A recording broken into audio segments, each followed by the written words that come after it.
Assalamualaikum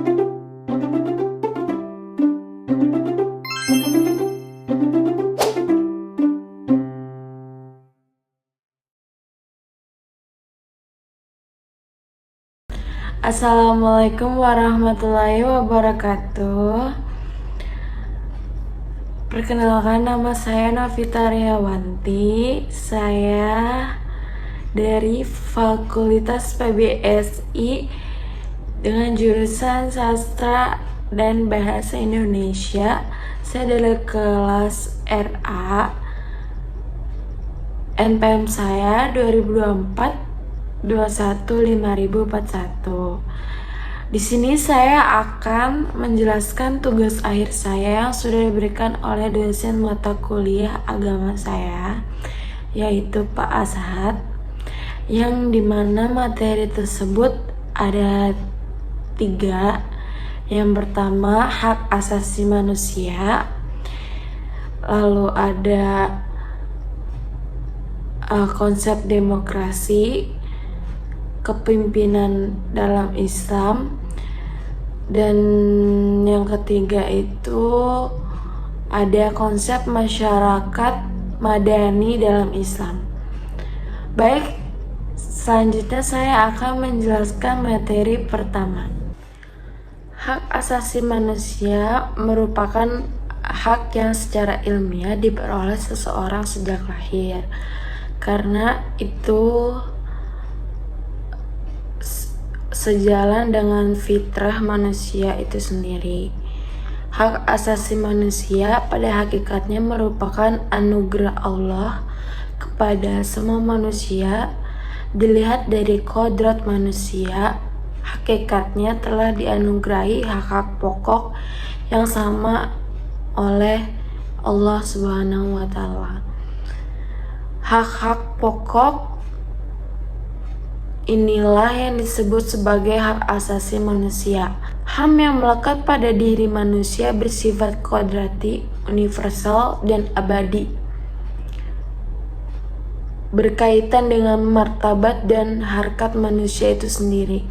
HAM juga menjadi keharusan dari sebuah negara untuk bisa menjamin dalam konstitusinya.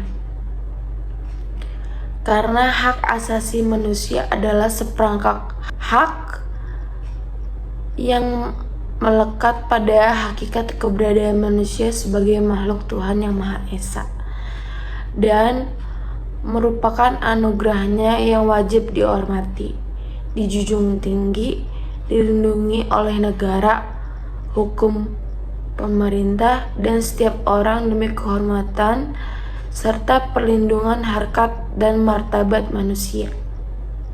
Ajaran Islam meliputi seluruh aspek dari sisi kehidupan manusia dan tentu saja telah tercangkup di dalamnya aturan dan penghargaan yang tinggi terhadap hak asasi manusia.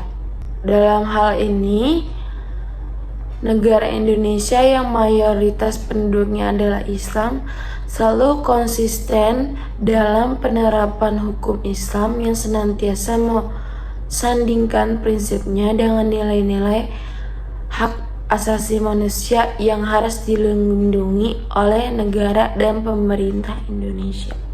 Baik, selanjutnya saya akan menjelaskan materi yang kedua, yaitu bertemakan demokrasi, konsep demokrasi kepemimpinan dalam Islam. Konsep demokrasi dalam Islam pada umumnya tidak jauh berbeda sebagaimana yang digagaskan dalam demokrasi Barat. Ada bagian tertentu yang menjadi berbeda antara demokrasi Islam dengan demokrasi Barat. Bagian tertentu yang dimaksud adalah bahwa demokrasi dalam Islam mengakui adanya otoritas yang paling tinggi dan otoritas rakyat, yaitu otoritas agama atau Tuhan.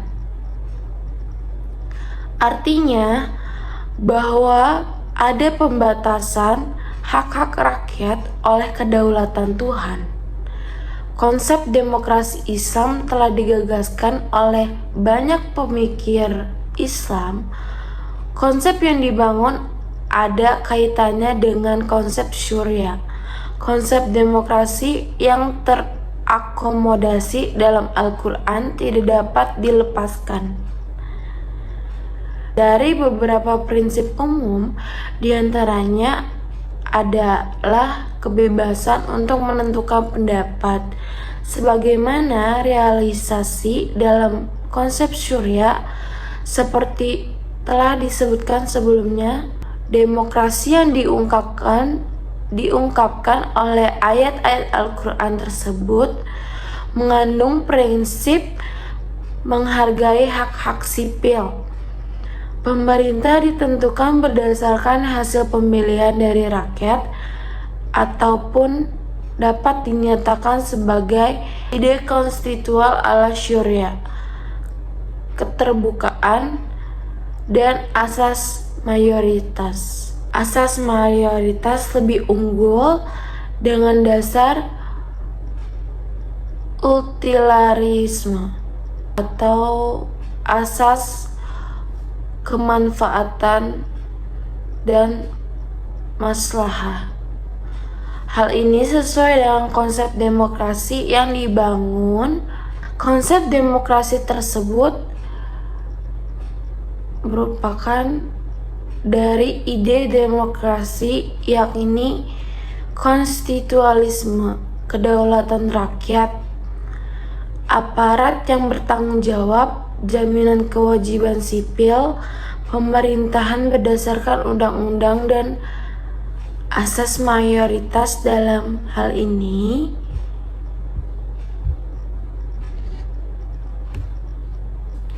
demokrasi adalah sistem di mana warganya bebas mengambil keputusan berdasarkan kekuasaan mayoritas. Kekuasaan mayoritas haruslah digandengkan dengan jaminan perlindungan hak asasi manusia, perlindungan atas hak minoritas. Metode demokratis adalah suatu perencanaan institusional untuk mencapai keputusan politik di mana individu-individu memperoleh kekuasaan untuk memutuskan dengan cara perjuangan kompetitif atas suara rakyat. Baik, selanjutnya saya akan membacakan materi yang terakhir, yang ketiga, yaitu konsep masyarakat madani dalam Islam. Masyarakat madani merupakan konsep lingkungan masyarakat yang didambakan seperti masyarakat yang harmoni, sentosa, terbuka, berkembang, serta modern, yang mencerminkan keadaan kehidupan masyarakat yang bersifat positif, matang, dan seimbang. Masyarakat madani mengandung 3 hal, yaitu agama, peradaban, dan perkotaan. Pada sisi ini, agama merupakan sumber peradaban, adanya proses, dan masyarakat kota adalah hasilnya. Sulit untuk mewujudkan lingkungan yang kondusif menjadi masyarakat madani dikarenakan sikap yang terkadang lalai dalam Al-Quran, sehingga hal yang dilakukan hari ini kebanyakan melalaikan perintah Allah Subhanahu wa Ta'ala yang dijelaskan dalam Al-Quran.